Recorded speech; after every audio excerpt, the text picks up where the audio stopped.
하나님께서 오늘 우리에게 주시는 말씀은 신약성경 베드로전서 3장 8절로 9절 말씀입니다. 베드로전서 3장 8절로 9절 말씀입니다.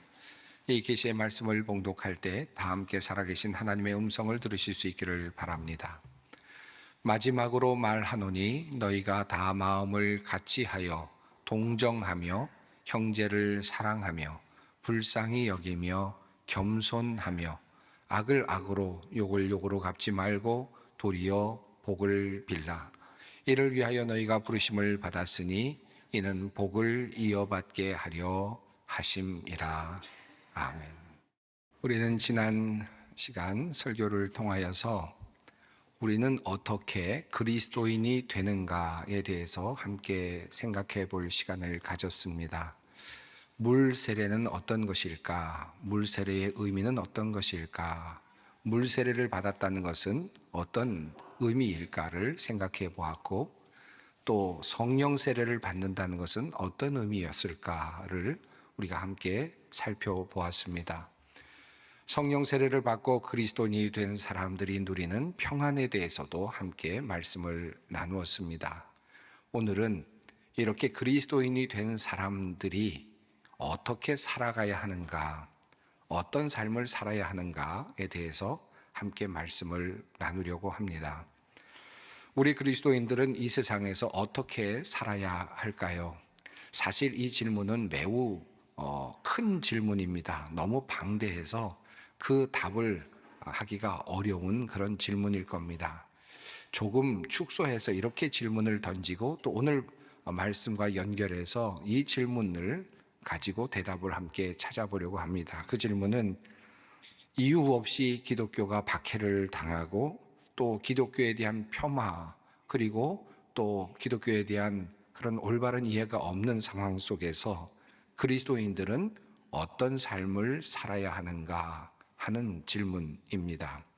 사실 우리는 기독교에 대한 호감도가 매우 낮은 그런 시대를 살아가고 있습니다. 때로 어떤 이들은 기독교를 믿는 것을 마치 생각 없는 사람들 혹은 제대로 사고할 줄 모르는 사람들이 갖는 미신적인 것으로 그렇게 이해를 하기도 합니다. 혹은 어떤 이들은 기독교를 믿는 사람들을 자신만을 추구하는 이기적인 사람들로 또는 다른 종교와 신념을 존중하지 않는 무례한 사람들로 여기기도 합니다. 또 어떤 이들은 기독교 신앙을 오늘과 같은 과학적인 사고가 있는 보편적인 가치가 추구되는 사회에서 도리어 해악을 끼치는 것으로 이해하고 강력하게 교회를 비난하거나 혹은 성도들을 공격하는 일도 있습니다. 이런 상황 속에서 우리 그리스도인들은 어떤 삶을 살아야 할까요? 그런데 이런 공격과 이런 세상에서의 기독교인을 향한 그런 공격과 같은 것들은 어제 오늘의 일은 사실은 아닙니다. 2000년 동안 오랫동안 지금까지 흘러내려오고 있는 그와 같은 일이기도 합니다. 자, 이 질문에 대한 답을 얻기 위해서 오늘은 베드로전서를 함께 살펴보려고 합니다. 왜냐하면 베드로서는 이제 앞으로 있을 로마의 대박해를 예상하면서 그리고 이미 예상되고 있는, 이미 전개되고 있는 로마의 자잘한 박해의 상황을 경험하면서 우리 그리스도인들이 이유 없이 자행되는 박해와 비난을 어떻게 극복하며 또 살아가야 하는지에 대한 말씀을 우리에게 주고 있기 때문입니다. 오늘 본문 말씀은 아주 짧은 구절이었습니다. 2절에 해당되는 말씀이었는데요. 사실 이 말씀은 큰 한 단락의 아주 일부분에 해당되고 물론 중요한 그런 중심 구절이기도 합니다만은 큰 단락의 일부분에 해당이 됩니다. 큰 단락을 나누게 된다면 2장 11절부터 3장 17절까지로 한 단락을 나눌 수 있을 것입니다. 베드로전서 2장 11절부터 3장 17절까지의 내용은 그리스도인들을 비난하고 박해하는 세상에서 우리가 어떻게 살아갈 것인가에 대하여 말하고 있는 내용이라고 할 수 있습니다.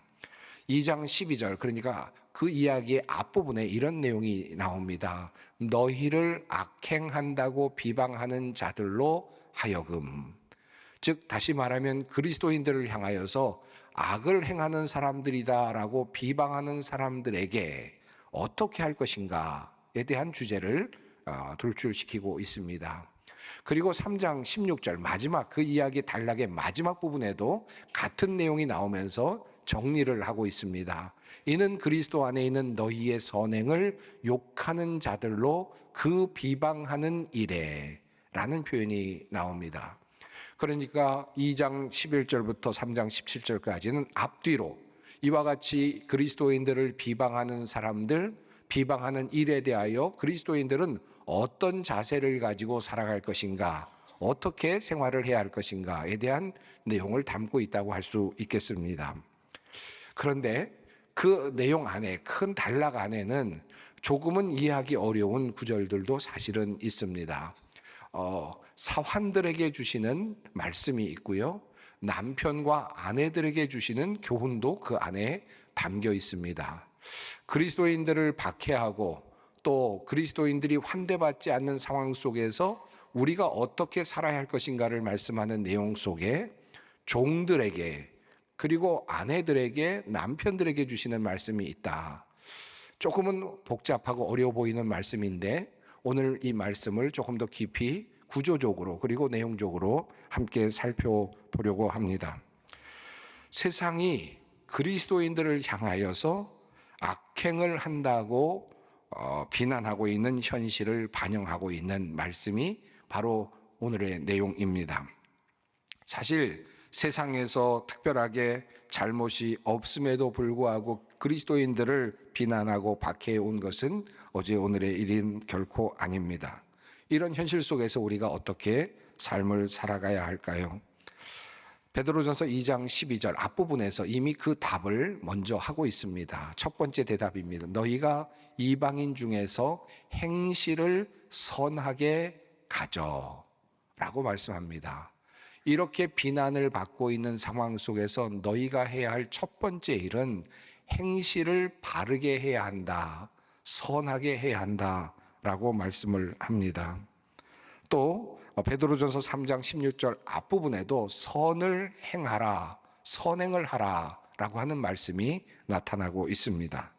한마디로 말하면 박해를 받고 있는, 그리고 또 환대를 받지 못하고 있는 상황 속에서 그리스도인이 첫 번째로 해야 될 일이 있다면 그것은 선한 양심을 가지고 선한 행실을 보여주어야 한다.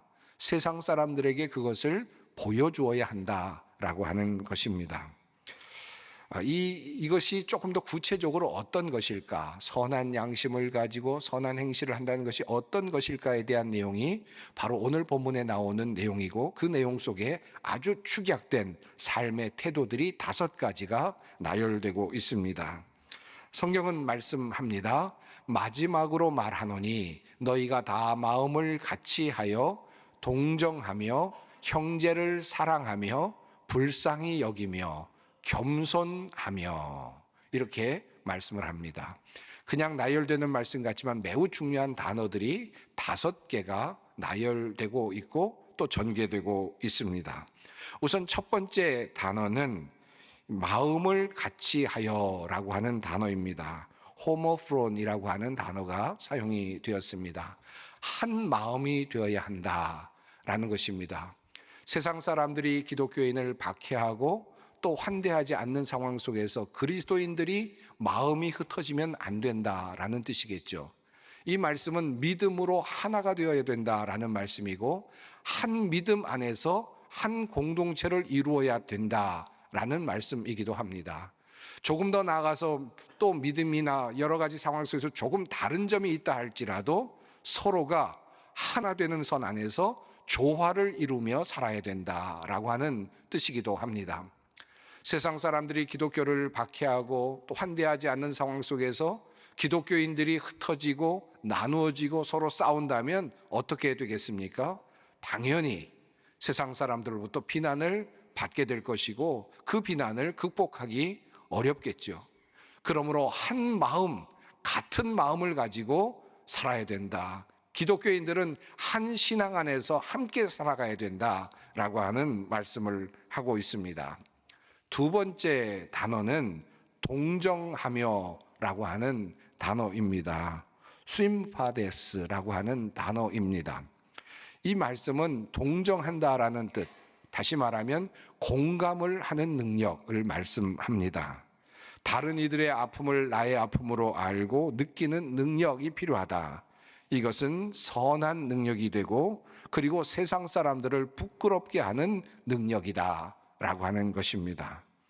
사실 요즘에 사람들에게는 이 공감의 능력이 매우 중요한 가치로 자리매김하고 있습니다마는 2000년 전에 이 공감의 능력은 그다지 주목받지 못했던 능력이었습니다. 왜 다른 사람들의 마음을 느껴야 합니까? 왜 그런 생각을 해야 합니까? 도리어 그런 생각이 만연되어 있던 시대였습니다. 그런데도 성경은 우리들에게, 그리스도인들에게 동정하는 마음을 가져야 된다. 공감의 능력이 있어야 된다. 요즘 사람들에게는 너무나도 귀한 가치인데 그 전에는 절대로 이 가치가 귀하게 여겨지지 않았던 가치였습니다. 성경은 말하기를 그리스도인들이라면 이 공감의 가치를 잘 간직해야 된다. 불쌍한 사람들의 마음을 나의 마음처럼 느낄 수 있는, 나의 마음으로 받아들일 수 있는 그런 사람들이 되어야 한다. 그래야 그리스도인이다. 그리고 그렇게 해야 세상 사람들로부터 반대와 그리고 비난을 우리가 극복해낼 수 있다라고 말씀을 합니다. 세 번째로 이와 같은 일이 일어나면, 공감의 능력이 일어날 때 그것은 이웃을 향한 사랑으로 그리고 인류를 향한 사랑으로 이어집니다. 우리가 잘 알고 있는 필라델포스라고 하는 단어입니다. 이 단어는 그저 옆에 있는 사람들, 가까운 가족을 사랑한다는 개념을 넘어서서 인류를 사랑하는 그런 정신이죠. 박애의 정신이라고 할 수 있겠습니다. 모든 사람들을 함께 사랑할 수 있는 능력, 함께 또 아우를 수 있는 능력이 그리스도인들에게 필요하다. 사람을 사랑하는 것, 인류를 사랑하는 일이 그리스도인들이 살아가야 할 삶의 모범이라고 가르쳤습니다. 넷째로 또 다른 단어는 불쌍히 여긴다라고 하는 단어입니다. 유스플라크노스라고 하는 단어가 사용이 되었습니다. 이 단어는 불쌍히 여긴다 또는 긍휼히 여긴다라는 뜻도 있지만 조금 다른 의미로는 마음을 부드럽게 한다라고 하는 뜻도 있습니다. 마음을 부드럽게, 너그럽게 해서 너그러운 마음으로 사람을 바라보는 능력이 필요하다는 것입니다. 딱딱한 마음으로, 고정된 마음으로, 경직된 마음으로 세상을 바라보거나 사람을 바라보는 것이 아니라 너그러운 마음으로 모든 것을 받아들일 수 있을 만큼 푹신한 마음으로, 부드러운 마음으로 사람들을 대하는 것입니다. 이것이 바로 그리스도인들이 가져야 할 성품이라고 말씀합니다. 다섯 번째 성품이 있습니다. 그것은 바로 겸손하라라고 하는 단어입니다. 타페이노 프로슈네라고 하는 단어입니다. 이 단어는 자기를 낮추는 것입니다. 이 자기를 낮추고 낮은 곳으로 자리 잡는 것이죠. 사실 우리 예수님께서 십자가를 통하여 우리에게 보여주신 삶의 모습이었습니다. 그런데 당시 그레코 로만 시대에는 이 겸손함은 모든 사람들에게 추앙받을 만한 가치가 결코 아니었습니다. 많은 당시의 사람들에게는 비굴한 것처럼 보여줬고 나약한 것처럼 보여줬고 힘없는 것처럼 보여줘서 절대로 인간이 가져야 될 좋은 덕목으로 그렇게 꼽지 않았던 덕목이 바로 겸손함이었습니다. 그럼에도 불구하고 예수 그리스도를 따르는 모든 그리스도인들은 낮은 자리로 내려가는 것을 아주 귀한 덕목으로 삼고 그렇게 살아야 할 것을 가르쳐 왔습니다. 자, 이 다섯 가지 이 내용을 새 한글 성경은 이렇게 다시 번역합니다. 끝으로 말씀드립니다. 여러분은 모두 같은 생각을 품으며 공감하며 우애하며 마음을 부드럽게 하며 자기를 낮추십시오. 자, 이 삶의 모습이 그리스도인들이 살아야 될 삶의 모습이고 선한 양심과 행실의 모습이라는 것입니다. 그리고 이어지는 말씀은 이렇습니다. 이를 위하여 너희가 부르심을 받았으니. 이 말씀이 참 절묘하게 느껴집니다. 앞서 5가지의 삶의 모델, 삶의 어떤 방식을 이야기한 다음에 주님은 말씀하시기를 이를 위하여 너희가 부르심을 받았다, 이 말씀을 하십니다. 이 말씀의 뜻은 무엇입니까? 내가 너희를 택하였는데, 내가 너희를 불렀는데 이런 삶을 살라고 너희를 불렀다는 뜻입니다. 이 말씀은 그저 좋은 이야기를 나열한 것이 아니라 예수님께서 우리에게 요청하고 계시는 삶의 모습이라는 말씀입니다. 내가 너희를 선택하였는데 이런 삶을 너희가 살아내게 하기 위해서 너희를 선택했다라고 하는 것입니다. 같은 마음을 품고 동정하는 마음으로 서로 불쌍히 여기면서 우애하며 사랑하며, 그리고 또 마음을 부드럽게 하며 자기를 낮추며 겸손하게 살기를 내가 바라면서 너희를 선택했다라고 하는 말씀입니다. 이것이 바로 하나님께서 우리에게 원하시는 삶의 모습입니다. 즉, 부르심을 받은 사람은 어떻게 살아야 하는가라고 하는 이 질문에 대한 답이라고 할 수 있겠습니다. 바로 이렇게 살아감으로 우리를 비난하는 세상에 대하여 대항하고, 그리고 우리를 환대하지 않는, 기독교를 환대하지 않는 이 세상을 향하여 대응하고 그 부분에 대하여 대처해 나가는 것입니다. 자, 이렇게 선한 양심을 가지고 살아가게 된다면 어떤 결과를 얻게 됩니까? 선한 양심을 가지십시오. 그리하면 그리스도 안에서 행하는 여러분의 선한 행실을 욕하는 사람들이 여러분을 헐뜯는 그 일로 부끄러움을 당하게 될 것입니다. 만약 우리가 이와 같은 삶을 살아가게 된다면 세상 사람들이 부끄러움을 당하게 될 것이다. 모범적인 삶을 살게 될 것이다. 세상 사람들을 부끄러워하게 하는 그런 삶을 그리스도인들이 살아내게 될 것이다 라고 하는 말씀입니다. 자, 그런데 이렇게 말씀하시는 내용 속에 앞서 말씀드린 것처럼 남편과 아내의 이야기가 함께 포함되어 있습니다. 왜 세상으로부터 오는 비방과 박해에 대한 이야기, 그것을 대처하는 것에 대한 이야기를 하면서 남편과 아내에 대한 이야기를 하고 있을까요? 내용은 이렇습니다. 아내들아, 이와 같이 자기 남편에게 순종하라. 또 이렇습니다. 남편들아, 이와 같이 지식을 따라 너희 아내와 동거하고 그를 더 연약한 그릇이요 또 생명의 은혜를 함께 이어받을 자로 알아 귀히 여기라. 이는 너희 기도가 막히지 아니하게 하려 함이라. 종종 논란이 되기도 하는 이 본문은 남편과 아내 중 누가 더 우월한가를 이야기하는 본문이 결코 아닙니다. 그리스도인에 대한 오해와 알 수 없는 비난과 박해에 대응하는 태도로 그리스도인은 선한 행실과 양심을 가지고 살아야 합니다. 그런데 그 살아야 되는 삶의 자리, 그 출발점이 바로 가족이라는 말씀입니다. 남편과 아내의 관계 안에서 이와 같은 성품이, 삶의 방식이 시작되어야 된다. 삶의 방식이 드러나야 된다라고 하는 말씀입니다. 참으로 묘하게도 오늘 본문 속에는 사환들에게 주시는 말씀도 있습니다. 이렇게 말씀이 이어집니다. 부당하게 고난을 받아도 하나님을 생각함으로 슬픔을 참으면 이는 아름다우나 죄가 있어 매를 맞고 참으면 무슨 칭찬이 있으리요? 그러나 선을 행함으로 고난을 받고 참으면 이는 하나님 앞에 아름다우니라. 언뜻 보면 사환들에게, 종들에게 주시는 특별한 말씀처럼 보이지만 부당하게 박해를 받고 환대를 받지 못하는 모든 그리스도인들에게 적용할 만한 말씀이 이 안에도 담겨 있습니다. 당시 종들은 주인에게 쉽게 학대를 당할 수 있는 위치에 있었을 것입니다. 그러한 고난의 자리를 상정하면서 그 종에게 교훈을 주듯이 모든 그리스도인들에게 교훈이 주어집니다.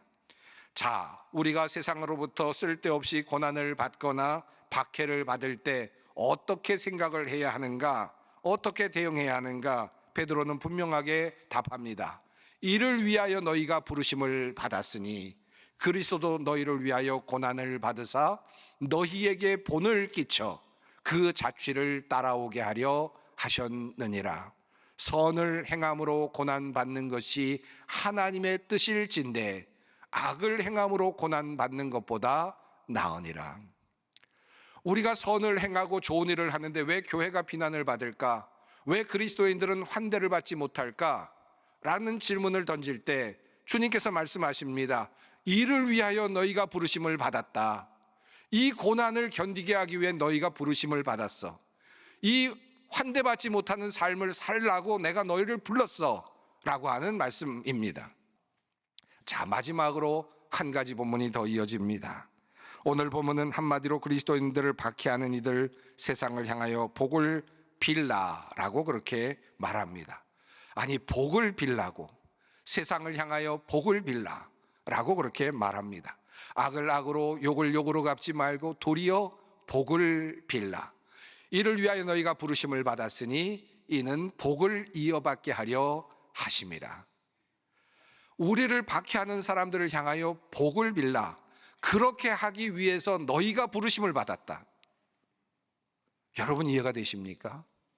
우리를 박해하고 우리를 해코지하는 사람들을 향하여 복을 빌라고 너희가 부르심을 받았다.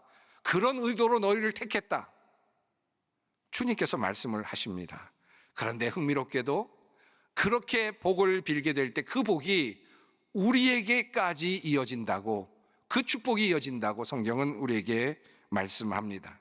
새 한글 성경은 이렇게 말씀합니다. 악을 악으로 욕을 욕으로 갚지 마십시오. 반대로 복을 빌어 주십시오. 이 일을 위해 여러분이 부름을 받았기 때문입니다. 그리하여 여러분이 복을 물려받도록 말입니다. 우리가 비난을 받거나 박해하는 사람들에게 복을 빌어주게 되면 도리어 우리가 복을 누리게 된다. 이것이 하나님의 법칙이고 신앙의 법칙입니다. 신앙의 신비이기도 합니다. 오늘 장로 임직 예식이 있습니다. 그리고 이후로 또 다음에는 권사 임직 예식도 있고, 그리고 또 재직으로 또 집사 임직을 하게 되는 예식도 이어질 것입니다. 아마 성도님들 중에는 지금 권사 임직을 위해서 훈련을 받고 계시는 분도 계시고, 또 장로 임직을 위해서 또 기다리는 분도 계시고, 집사 임직을 위해서 훈련을 받고 기다리시는 분들도 있을 것입니다. 내가 구원받은 사람으로서 어떻게 살까? 어떻게 사는 것이 하나님께서 기뻐하시는 일일까?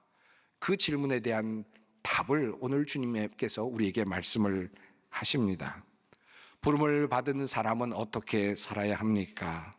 오늘 우리에게 주신 말씀을 기억하면서 선한 양심과 행실로 사회의 본이 되고, 가정에서부터 시작해서 모든 공동체, 교회의 그 모습을 적용하면서 변함없는 같은 신앙을 지키고 공감의 능력을 가지고 사람들을 사랑하며 마음을 부드럽게 하고 겸손한 마음으로 세상의 빛과 소금이 되는, 그리고 악을 악으로 갚지 않고 도리어 욕을 욕으로 갚지 않고 그들을 위해 기도하고 그들을 위해 복을 빌어주는, 그래서 하늘나라의 복을 쌓아가는 그리스도인이 되기를, 그런 모습으로 살아가기를 결단하기를 원합니다. 사랑하는 성도 여러분, 어떻게 살아갈 것인가? 오늘 우리에게 주시는 그 말씀을 마음속에 깊이 다짐하십시다. 그리고 멀리 가지 마시고 우리 가정에서부터 그 주님께서 원하시는 삶을 살아낼 수 있기를 간절히 바랍니다. 기도하겠습니다. 사랑의 하나님, 주님의 말씀으로 우리의 마음에 새로운 도전을 주시니 감사합니다. 부르심을 받은 사람답게 바르고 선하게 살아가는 우리가 되게 하옵소서. 십자가를 지고 따르게 하시고 주님께 받을 하늘의 상을 바라보며 기쁨으로 나아가는 우리가 되게 하여 주시옵소서. 예수님의 이름으로 기도드립니다.